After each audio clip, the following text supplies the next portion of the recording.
Нақыл сөздер. Жазбаның мақсаты даналыққа үйрету. Бірінші тарау. Бұл жазбада Израильдің патшасы Дәуіт ұлы Сүлейменнің нақыл сөздері берілген.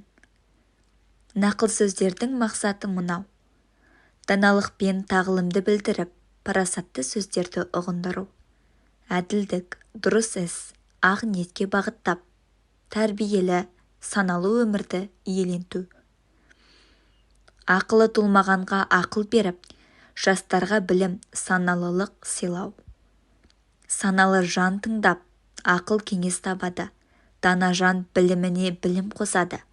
Осылай нақылда астарлы сөздерді данышпан адамдар айтып кеткендерді һәм олардың жұмбақтарын түсінеді. Білімнің бастауы. Білімнің бастауы жаратқан иені терең қастерлеп, оған мойынсыну. Ал Құдайдан безген надандар болса, елемейді даналық пен тәрбиені. Балам, әкеңнің тәрбиесін тыңда. Шешең берген тәлімнен де бас тартпа. Олар басыңдағы тәждей тамаша, мойныңдағы моншақтай ұнамды да. Арам табыстан сақтандыру. Балам, күнәкарлар еліктіргенде айтқандарына сен ешқашан көнбе.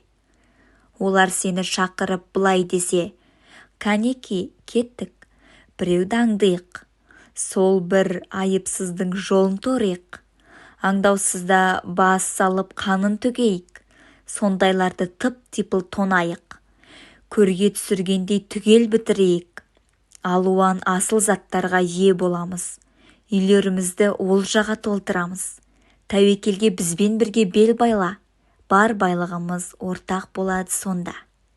Балам, мұндайлармен бірге жолға шықпа. Олардың жолдарына мүлдем жолама. Қылмыс жасауға олар құлшынады, қан төгуге асыға құмартады. Ал тор құру құстардың көз алдында құр бекер пайдасыз іс болмай ма? Сол адамдар өз жандарын аңдиды. Өздеріне тор құрып, соңында құриды. Арам табысқа құмардың тағдыры сол, дүниеқор иесін жалмайды ол. Даналықтың ұраны. Даналық көшелерде шақырады, алаңдарда дауыстап жар салады. Жұрт жиналған жерлерде дауысы шығады, қала қақпасы алдында уағыз айтады. Аңғалдар, қашанғы аңғалдықты сүйесіңдер? Мазақшылар, қашанғы мазақтай бересіңдер? Ақымақтар, қашанғы білімді жек көресіңдер? Кәне, менің тәрбиеме құлақ түріңдер. Сонда сендерге рухымды молынан төгемін, айтатын сөздерімді түгел білдіремін. Бірақ шақырсам да, таңдаудан бас тарттыңдар. Құшағымды жайсам да, назар аудармадыңдар. Ақыл кеңесіме мүлдем ден қоймадыңдар. Ескертулерімді де қабылдамадыңдар. Сол үшін қиналған кездеріңде күлемін. Үрейлерің ұшқанда келе кетемін.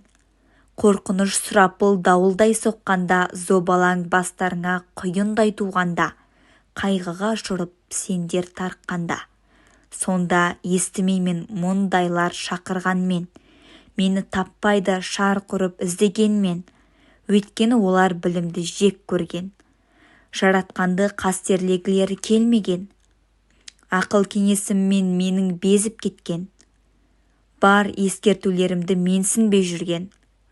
Сондықтан олар істерінің жемісін жейді, өз қулық сұмдықтарына кенеледі.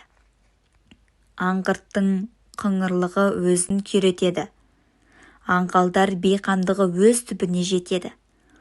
Ал мені тыңдаған қауіпсіз тұрады, еш пәледен қорықпай алаңсыз болады. Осы аяттар киелі кітаптан алынған. Киелі кітапты видеоның төменгі жағындағы сипаттау бөлімінен жүктеп алыңыздар.